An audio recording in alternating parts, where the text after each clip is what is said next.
আবারও ঘুরতে ঘুরতে আমরা চলে এসেছি আরও একজনের বাড়িতে, আরও একজন নতুন সদস্যের বাড়িতে। পরিচয় করব তার সাথে। আমার সাথে রয়েছে মধুবন্তী বাগচি এবং তার সাথে আমি রয়েছি মধুমন্তী। প্রথমেই জানতে চাইবো যে কেমন আছো? এখন তো বেশ ভালোই আছি, একটু গরমটা কমেছে, বৃষ্টি পড়েছে, তো এখন বেশ ভালোই আছি। আর গান বাজনা তো চলছেই চলছে। মানে ভালো গান গাইতে গেলে বোধহয় ভিতর থেকে ভালো থাকাটাও খুব গুরুত্বপূর্ণ, ভীষণ হয় না? দরকার, ভীষণ দরকার। তবে সবসময় যে ভেতর থেকে ভালো থাকা দরকার সেটা আমি বলবো না, কারণ মানুষের অনেক সময় খারাপ থাকলেও না খুব ভালো ক্রিয়েটিভ একটা আউটপুট দিতেই পারে। তো হুইচ এভার ওয়ার্কস। এই ক্রিয়েটিভ যে সমস্ত বিষয়গুলো আমরা করে থাকি, মূলত শুধু গান নয়, অন্যান্য যে সমস্ত কাজগুলো, সেগুলো ভিতরে একটু বোধহয় কোথাও দর্দ বা এই ব্যাপারগুলো থাকলেও বোধহয় অনেকখানি বেরিয়েও আসে সেই ব্যাপারটা। একদমই তাই। তো আমরা কথা তো বলবো, আড্ডা চলবে একদমই, কিন্তু তার সাথে একটু গানেও যদি যাওয়া যায় মন্দ হয় না। তো জানি না কেন চাইছে মন, জানতে চাইছি আমি কেন যে সে হঠাৎ চাইছে এমন। ভেজা চুপ চুপ মন কেমন একলা ডিঙির মতন ভাসতে চাইছে, কেন যে চাইছে এমন। না না সে ফিরবে না আর, তার চোখ আজ এক ছোট পাহাড়, তার ঠোঁট আজ দেশি শূন্য সুরে। না না সে মানছে না আর, চাইছে সে অন্য ঠিকানা, যেদিকে পাখিরা যাচ্ছে উড়ে। কেন যে চাইছে এমন, ও হঠাৎ চাইছে এমন। এই মুহূর্তে দাঁড়িয়ে আমরা যেটা জানি যে মিউজিক ইন্ডাস্ট্রি বেশ খানিকটা নড়বড়ে জায়গায় রয়েছে, তো সেই জায়গা থেকে গানের প্রফেশনকে চুজ করার পিছনে কোনো কারণ? সত্যি কথা বলতে কি, আমি এত ভেবে আসিনি, যদিও আমি খুব ছোটোবেলা থেকেই গান শিখেছি। আর আমার গান শেখাটা প্রাইমারিলি ছিল যে বাড়ির সকলে, বাবা মা, আমার পিসিরা, কাকুরা সবাই খুব গানের দিকে ঝোঁক ছিল। এবারে সবাই ছোটোবেলা থেকে শিখেছে, কিন্তু কেউ প্রফেশন হিসেবে ব্যাপারটাকে নেয়নি, কারণ ও কেউ টিচার হয়ে গেছে, কেউ কলেজে প্রফেসর হয়ে গেছে, কেউ অন্য কিছু চাকরি করেছে। তো এবার আমিও যেমন গানটা শিখেছি, খুব মন দিয়ে শিখেছি, ভীষণ মানে আমার গুরু হচ্ছেন বিদুষী শুভ্রা গুহ। তো অনেক ছোট বয়স থেকে আমি ওনার কাছে পুরো একদম শাস্ত্রীয় সঙ্গীতের তালিম নিয়েছি, এখনও নিচ্ছি। তো কিন্তু কখনো এইভাবে ভাবিনি, এমনকি আমার বাড়ি থেকেও কখনো এইটা বলা হয়নি যে তুমি এত সিরিয়াসলি শিখছো তাহলে তুমি এই দিকটায় যেতে পারো। কারণ গানের সঙ্গে সঙ্গে আমাকে পড়াশোনাটাও রাখতে হয়েছে, যেমন মানে সবারই, আমাদের বাঙালি মধ্যবিত্ত পরিবারে যা হয়ে থাকে আর কি। তো সেটাও আমি পড়াশোনাটাও খুব সিরিয়াসলি করতাম, যার জন্য ইঞ্জিনিয়ারিং করেছি, মানে বিটেক করেছি, তারপরে এমটেক পর্যন্ত করেছি। এবার যেটা হয় আর কি, মানে আমার যেটা হয়েছিল যে গানটাকে আমি কখনোই অফ করে দিতে পারিনি, মানে I had to keep it up. তো একটা সময় গিয়ে আমার মনে হলো যে নাও এখন সময়টা এসছে যে আমাকে যে কোনো একটা চুজ করতে হবে, কারণ অ্যাকাডেমিক্সের দিকেও ব্যাপারটা খুব সিরিয়াস, একটা অবভিয়াসলি একটা খুব ডেডিকেশন লাগে, একটা হার্ডওয়ার্ক লাগে, আর গানটাকে পারসিউ করতে গেলে তো আরও বেশি। তো আমার সেজন্য মনে হলো যে কোনটাকে চুজ করলে আমি বেশি খুশি হব। তো আমার মনে হলো যে গানটাকেই চুজ করা উচিত। এবার সত্যি কথা, আমি এইগুলো ভাবিনি যে মিউজিক ইন্ডাস্ট্রির কী অবস্থা, আমি প্লেব্যাক করব না অন্য কি করব, আমি এগুলো ভাবিনি। আমি শুধু এটুকুই ভেবেছি যে আমি গান বাজনা নিয়ে থাকতে চাই। এবার সেটা সামহাউ মানে ক্লিক করে গেছে, সেটা আমাকে প্লেব্যাকের দিকে নিয়ে গেছে এখনও অবধি। সেই ধরনের গলা ঠিক আমার নয়, তো আমি নিজেই কখনো ভাবিনি যে আমার গলাটা কখনো প্লেব্যাকের জন্য সুটেবল হবে বা ইউজড হবে। তো it came as a surprise to me, me becoming a playback artist.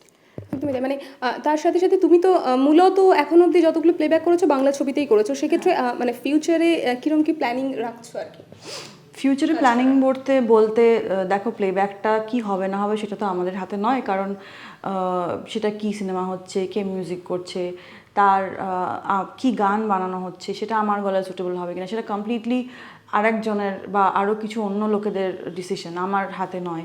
তো সেটা নিয়ে অ্যাকচুয়ালি আমার কিছু প্ল্যান করে কোনো লাভ নেই, মানে প্লেব্যাক নিয়ে আমি আলাদা করে কিছু প্ল্যান করতে পারবো না। যদি হয় তাহলে হবে। আমার যেটুকু প্ল্যানিং সেটা আমার কাজ নিয়ে, সেটা আমি নিজস্ব মিউজিক, আমার যে ধরনের গান বাজনা সেটা আমি করে যেতে চাই, সেটা ক্লাসিক্যাল বেসড, কারণ আমি যেহেতু এখনও ক্লাসিক্যাল মিউজিকটা পারসিউ করি, সেটা সেই ধরনের কাজ হতে পারে, আমার নিজের লেখা সুর করা গান হতে পারে। তো সেগুলো নিয়ে আমি ওয়ার্ক করছি এখনও, আমি সেরকম কিছু রিলিজ করিনি নিজের লেখা বা কম্পোজ করা গান, সেগুলো নিয়ে আমার কাজ চলছে। তো আশা করি আমি কিছুদিনের মধ্যেই কিছু একটা রিলিজ করতে পারবো। তো সেইভাবে that is my plan, that is my side of my music. Otherwise তো যেরকম চলছে সিনেমার গান সেগুলো তো চলবেই। একদমই তাই। তো তার সাথে মানে আমরা তো অলরেডি একটা গান শুনেই ফেলেছি এবং সেটা ওরই প্লেব্যাক করা একটি গান। যেহেতু তুমি বললে মানে তোমার ঘরানাটা ক্লাসিক্যাল, মানে তুমি ক্লাসিক্যাল শিখে বড় হয়েছো, সেক্ষেত্রে একটু ক্লাসিক্যালের যদি কিছু শোনানো যায়, সম্ভব সেটা? পিয়া ভোলো অভিমান মধুরাতি বয়ে যায়, পিয়া হলো অভিমান মধুরাতি বয়ে যায়, পিয়া হলো কেন আখি ছালো চলো হায়, কেন আখি ছালো চলো, কোনো কথা কিছু বলো, দূরে থাকা কি গো সাজে, হায় হায় হায়, দূরে থাকা কি গো সাজে, মায়া ভরা জোছনায় পিয়া ভোলো অভিমান মধুরাতি বয়ে যায়, পিয়া ভোলো অভিমান। क्या बात, অসাধারণ। কোনো কথাই হবে না এই গানের পরে, তবুও কথা আমাদের বলতেই হবে কারণ আড্ডাটা চালাতে হবে। তো সেই জায়গা থেকে গান তো সারাদিন চলে, মানে তার রেওয়াজ চলে। তো সেই জায়গা থেকে গান ছাড়া অন্যান্য যে বাকি সময়টা যেটা বেঁচে থাকে সারাদিনে, সেটা কি করো মূলত? সেটা একটু অন্য রকমের, মানে গান থেকে একটু আলাদাই। সেটা আমার মায়ের সুবাদে আমার সেদিকে একটু ইন্টারেস্ট হয়েছে, কারণ আমাদের একটা জুয়েলারি বুটিক রয়েছে শালঙ্কারা বলে। তো আমি ওটার জন্য গয়না ডিজাইন করি, মানে ধরো সিলভারের এইগুলো একটু ডিজাইন করি। তো ওটা আমার একটু গানের থেকে বেরিয়ে গিয়ে একটু অন্য রকমের ইন্টারেস্ট। তো এই করেই আমার মানে সময়টা চলে যায়। একদমই তাই। তার সঙ্গে আরেকটা যেটা বিষয় সেটা হচ্ছে মধুবন্তীদের সোশ্যাল মিডিয়ার পাতায় যদি একটু চোখ রাখা যায়, একটা গান ইতিমধ্যে বেশ কিন্তু ছড়িয়ে গেছে এবং ভীষণভাবে প্রচারিত হয়েছে গানটা, পরদেশীয় মেঘ। গানটা যদি একটু শোনানো যায় তাহলে খুব ভালো হয়। হ্যাঁ, এটা নজরুল ইসলামের গান। এটা আমি শিখেছিলাম অনেক ছোটোবেলায়, কিন্তু বড় হয়ে যা হয় ইন্টারপ্রিটেশনটা বদলে যায়। তো এটাই গাইছি আর কি।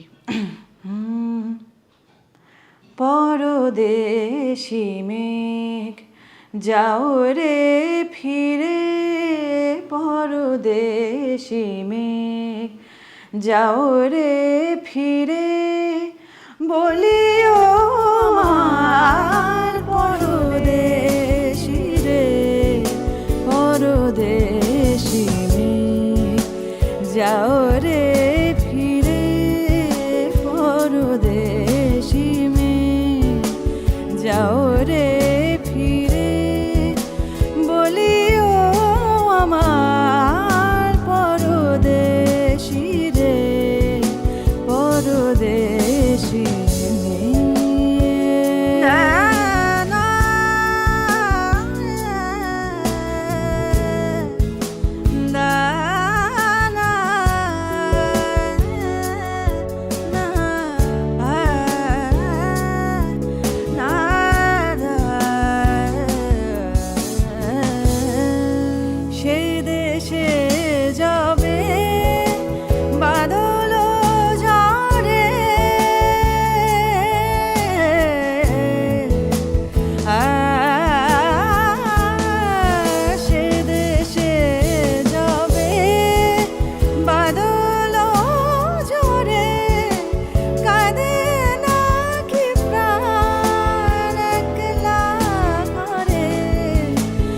বিরহ ব্যথা নাহি কি সেথা বিরহ ব্যথা নাহি কি সেথা বাজে না বাঁশি নদীর তীরে পরদেশি মেঘ যাও রে ফিরে বলিও আমার পরদেশি রে পরদেশি মেয়ে।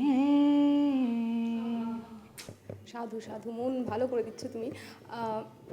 তার সাথে আরেকটা বিষয় যেটা জানতে চাইবো, মানে এই ধরনের গান, এই ঘরানার গানের বাইরে গিয়ে মানে তোমার যে, মানে তুমি নিজেই বললে কিছুক্ষণ আগে যে তোমার গলার টেক্সচার, এবং আমরাও সেটা জানি যে গলার টেক্সচারটা একটু অন্য ধারার, সেই দিক থেকে কি কখনো পাশ্চাত্য সঙ্গীত বা ওদেশীয় সঙ্গীতের উপর কোনো ইন্টারেস্ট কখনো গ্রো করেছে বা রয়েছে? আমি যখন স্কুলে পড়তাম, মানে যখন 11-12 পড়তাম, তখন আমার ভীষণভাবে একটা রক মিউজিকের প্রতি একটা ভীষণ ইন্টারেস্ট গ্রো করেছিল, এখনও সেটা আছে। এবার তখন প্রচুর শুনতাম, প্রচুর প্রচুর, মানে তখন ক্লাসিক্যালের থেকে বেশি ওটা শুনতাম ওই সময়টা। তো ন্যাচারালি ওই ইনফ্লুয়েন্সেসগুলো এসছে, সেটা কারণ এখন যে ধরনের ফিল্মে গান হচ্ছে বা যে যে ধরনেরই আমরা শুনতে পাই আর কি, সেগুলোর মধ্যে প্রচুর ওয়েস্টার্ন ইনফ্লুয়েন্সেস রয়েছে। এবার তো একজন পারফর্মার হিসেবে বা ভোকালিস্ট হিসেবে আমাদেরও একটা দরকার বা দায়িত্ব থেকে যায় যে we have to incorporate all kinds of styles in are singing. তো তখন অত ভেবেচিন্তে করিনি, তখন এমনি ভাল লাগছে বন্ধুদের সাথে জ্যাম করতে, তাই করেছি। এখন বুঝতে পারি যে ব্যাপারটা অনেকটা কাজে লেগে যায়, কারণ আমার ওই দিকটায় ওই গানগুলো করতে করতে ওই অভ্যেসটা হয়ে গেছে যে এইভাবে এই গানগুলো এইভাবে গাইতে হয়। তো ওইটার প্রতি আমার তখনও ইন্টারেস্ট ছিল, এখনও ইন্টারেস্ট আছে, যেহেতু ওটা একটু অন্য ধরনের, তো একটা নতুন রকমের ফ্লেভার আনে, তো ওটাও ভীষণ ইন্টারেস্টিং একটা জায়গা। আরেকটা বিষয় যেটা জানতে চাইবো যে অ্যাজ আ ভোকাল তুমি তো এই মুহূর্তে কাজ করছো, বিভিন্ন যারা এই মুহূর্তে গান বাজনা করছেন, মেয়ে ছেলে প্রত্যেকেই ভোকাল হিসেবে কাজ করার সাথে সাথে তাদের মধ্যে একটা ইন্টারেস্ট গ্রো করছে যে আমি যদি কোনো ইনস্ট্রুমেন্ট বাজানোর দিকে বা সেই সমস্ত বিষয়গুলোতে বা সাউন্ড ইঞ্জিনিয়ারিং বা হোয়াট এভার, সেই সমস্ত ব্যাপারগুলোতে একটা ইন্টারেস্ট তাদের মধ্যে গ্রো করছে। তো ইন ফিউচার কি সেরকম কোনো চিন্তাভাবনা রয়েছে যে অ্যাজ এ ভোকালের পাশাপাশি কিছু করার? ওটার কারণটা হচ্ছে মানে একটাই কারণ যে তুমি যদি নিজের কাজটা পুরোটা জানো, মানে ভোকালিস্ট বা নিজের গানটা গাওয়া ছাড়াও তারপরে তো অনেকগুলো পার্ট থাকে, যেমন পোস্ট প্রোডাকশনটা বাকি থাকে, এডিটিং থেকে শুরু করে মিক্সিং এটসেট্রা। তুমি যদি জানো যে তোমার গলাটাকে কী রকম করলে সব থেকে ভালো শোনায়, তাহলে তোমার জন্যই ভালো। এবার সেইটা তো অবভিয়াসলি মানে আমরা সকলেই, আমি তো শিখছি এখন অল্প অল্প করে যে কীভাবে এডিটিংটা করতে হয় বা কী করে আমার গলাটা মিক্স করলে, আমারটা কীরকম মিক্স করলে কীরকম শোনাবে, আমি কোনটা চাইছি, কি প্রোডাক্টটা চাইছি। তো সেটা তো অবভিয়াসলি প্ল্যান রয়েইছে যে সেইভাবে যদি করা যায়, কারণ ওইটাই সব থেকে ভালো উপায় যদি তুমি নিজের পুরো কাজটা নিজে জানো। তো সেটা করে নেওয়াটা ইজ অ্যান আইডিয়াল সিচুয়েশন, সেটা চেষ্টা করছি শেখার যেটুকু সম্ভব। এই মুহূর্তে ঝুলিতে কিছু রয়েছে আমাদেরকে শোনাবার মতো পাশ্চাত্য কোনো গান, ওদেশীয়, ইংরেজি, মানে যেগুলো সচরাচর আর কি শোনানো হয় না আর কি এদেশীয় মানুষদেরকে? When the rain is blowing in your face and the whole world is on your case, I could offer you a warm embrace to make you feel my love. When the evening shadows and the stars appear, there is no one there to dry your tears. I could hold you for 1,000,000 years to make you feel my love. Oh, I know you haven't made your mind up yet, but I will never do you wrong. I've known it from the moment that we met, no doubt in my mind where you belong. I'd go hungry, I'd go black and blue, I'd go crawling down the avenue. No, there's nothing that I wouldn't do to make you feel my love. বাহ ক্যা বাত, অসাধারণ।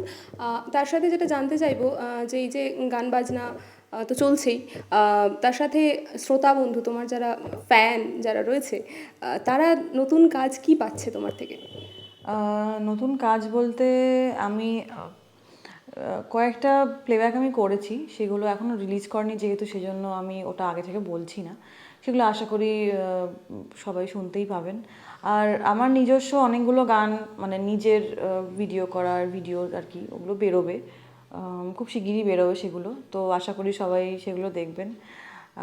আর সত্যি কথা বলতে কি আমি খুবই কৃতজ্ঞ যে অনেকেই আমার গান শুনছেন, এবং আর শুধু যে প্লেব্যাকগুলো শুনছেন তা নয়, আমি নিজে যেগুলো প্রডিউস করছি বা নিজের কাজগুলো, সেগুলো সবাই খুব শুনছেন, অ্যাপ্রিসিয়েট করছেন। তো আমার সেটা সত্যি একটা খুব বড় পাওয়া বলে মনে হয়। তো I am really thankful to everyone for that. এই যে তোমরাও যে এসেছো, মানে তোমরা শুধু যে প্লেব্যাক শুনেছো তা নয়, তোমরা আমার অন্য কাজগুলো শুনেছো, তো এইটাতে আমার সত্যি খুব ভালো লাগে, মানে এটা একটা খুব স্যাটিসফ্যাকশনের জায়গা আমার জন্য। একদমই তাই। তার সাথে এই মুহূর্তে মানে গানের ট্রেন্ডটা বেশ চলছে, মানে নতুন জেনারেশন, তুমিও তার মধ্যেই পড়ো, নতুন জেনারেশনে প্রচুর শিল্পী মানে নতুন নতুন ট্যালেন্ট উঠে আসছে, তো সেই জায়গা থেকে কি বলবে? প্রচুর নতুন, আমি শুধু সিঙ্গারদের কথাই যদি বলি, প্রচুর আমাদের জেনারেশনই প্রচুর অনেকেই রয়েছেন, এবং তারা সবাই খুব ভালো, সবাই খুব ভালো। আর সব থেকে ইম্পর্টেন্ট ব্যাপারটা হচ্ছে যে এখন আমি আমাদের সিনিয়রদের সময় কী হতো আমি জানি না, কিন্তু আমাদের জেনারেশনের মধ্যে না একটা অদ্ভুত আন্ডারস্ট্যান্ডিং রয়েছে। মানে ইটস নট জাস্ট কম্পিটিশন যে না সবাই সবাইকে কে কী করে টেক্কা দিতে পারে, ওই ব্যাপারটা না, একটা মিউচুয়াল অ্যাপ্রিসিয়েশনের জায়গা রয়েছে। আমরা চেষ্টা করি সবাই সবার কাজটাকে সাপোর্ট করার জন্য, কারোর অ্যালবাম রিলিজ হলে সেখানে গিয়ে আমরা সাপোর্টটা দেওয়ার চেষ্টা করি, গানগুলোকে আমরা আমাদের মতন করে প্রচার করি, কারণ সবাই যদি সবাইকে ইমপ্রুভমেন্টের জন্য পুশ করে তাহলে গিয়ে ওভারঅল সিনারিওটা ভালো হবে বলে আমার এটাই মনে হয়। কারণ কাউকে টেনে নামিয়ে কিন্তু নিজে ওঠা যায় না, সবাই যদি উন্নতি করে তাহলে একটা ওভারঅল প্রগ্রেস হবে বলে আমার মনে হয়। তো সেই জিনিসটা আমাদের এখনকার জেনারেশনের যারা আমরা কাজ করছি তাদের মধ্যে ভীষণভাবেই আছে। তো হোপফুলি তাতে আমাদের ইন্ডাস্ট্রি বলো বা মিউজিক সিন বলো, পুরোটাই অনেকটা বেটার হয়ে উঠবে ইন দ্য কামিং ইয়ার্স। সত্যিই তাই। তার সাথে আরেকটা বিষয় যেটা জানতে চাইবো যে অ্যালবাম, মানে প্রত্যেক সিঙ্গারেরই একজন মানে প্লেব্যাকটা যেমন একটা স্বপ্ন থাকে, সেরকম বেসিক একটা নিজস্ব অ্যালবাম থাকবে, সেরকম স্বপ্নটাও থাকে। তো সেই ক্ষেত্রে তুমি অ্যালবাম মানে, এবং তার সাথে যেটা আমরা জানি যে পুজো, সামনে পুজোও আসছে, খুব বেশি দেরিও নয়, তো আগেকার দিনে যেটা হতো পুজোর সময়, পার্টিকুলারলি পুজোর সময়টা একটা অ্যালবাম লঞ্চ করা, তো সেরকম কোনো প্ল্যানিং কিছু রয়েছে? এখন সত্যি কথা বলতে কি আমরা একটু রিসার্চ করে, মার্কেট রিসার্চ করে যেটুকু বুঝতে পেরেছি যে মানুষ না খুব একটা এখন যে অ্যালবাম কেনেন তা নয়। কারণ সত্যি কথা বলতে কি, মানে এটা শুনতে খারাপ লাগলেও অ্যাটেনশন স্প্যানটা খুব কমে গেছে। মানে আমি একটা অ্যালবাম কিনে 8টা-10টা গান শুনবো, এইটুকু মানে এতটা সময় কারণ নেই। তো আমরা মানে আমার যেটা মনে হয় এখন the best way out is single release করা, সেটা পরপর করে রিলিজ করা। আমি বিলিভ করি সিঙ্গেল রিলিজ করায়।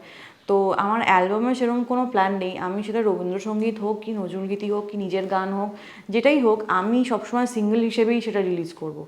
মানে আমার মনে হয় না যে একটা 8টা-10টা গান রিলিজ করলে পুজোর সময় হোক বা যে কোনো সময়ই হোক সেটার যে কোনো আলাদা যে কোনো এফেক্ট হচ্ছে সেটা কিন্তু নয়। কারণ একটা গান খুব ভালো করে প্রডিউস করে, ভালো ভিডিও করে যদি আমি রিলিজ করি, ভালো প্রমোশন করে, আমার মনে হয় সেটা অনেক বেশি লোকের কাছে পৌঁছয়। মানে সেক্ষেত্রে এই মুহূর্তে যেটা একটা ট্রেন্ড চলছে যে কভার করা, মানে অন্যের গানকে সেটাকে নতুন করে রিপ্রাইজ করা এবং তাতে ভিজুয়াল দেওয়া, এবং সেইভাবে সেটাকে অনেক বেশি মানে মানুষের কাছে পৌঁছানো যাচ্ছে সেরকমভাবে। তো সেরকম প্ল্যানিং কিছু তোমার থাকছে?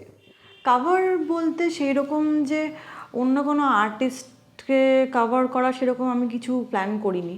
এবার তুমি যদি এখন রবীন্দ্রসঙ্গীত, নজরুলগীতি বা ঠুমরি এটাকে যদি তুমি কাভার বলো, মানে আমি সেটাকে পার্সোনালি কাভার বলবো না, কারণ সেটা অন্য কারোর গাওয়াকে আমি কপি করছি না, আমি একজনের কম্পোজিশনকে গাইছি।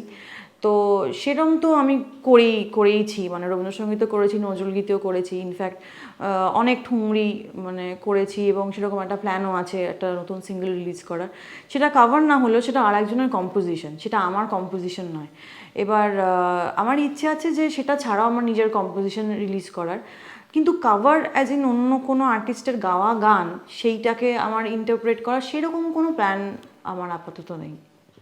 আচ্ছা, আমরা শুনলাম, কথা বললাম, অসম্ভব সুন্দর একটা আড্ডা সেশন চললো আমাদের মধ্যে, কিন্তু ঘড়ির কাঁটা যেহেতু বলছে যে এবার গুটিয়ে আনতেই হবে, সুতরাং শেষের পর্যায়ে আমরা একেবারেই চলে এসেছি। তো শেষ করব, কিন্তু যেতে যেতে একটা গান দিয়ে তোমার শেষ করার ইচ্ছে রয়েছে। তুমি খুব ভালো থাকো এবং খুব ভালো কাজ করো, তোমার শ্রোতা বন্ধু, দর্শক বন্ধু যারা রয়েছে তাদের উদ্দেশ্যে অনেক ভালো ভালো কাজ করো, অনেক ভালো ভালো গান দাও আমাদেরকে, এবং খুব ভালো থাকো, আলটিমেটলি ভালো রাখো একদম।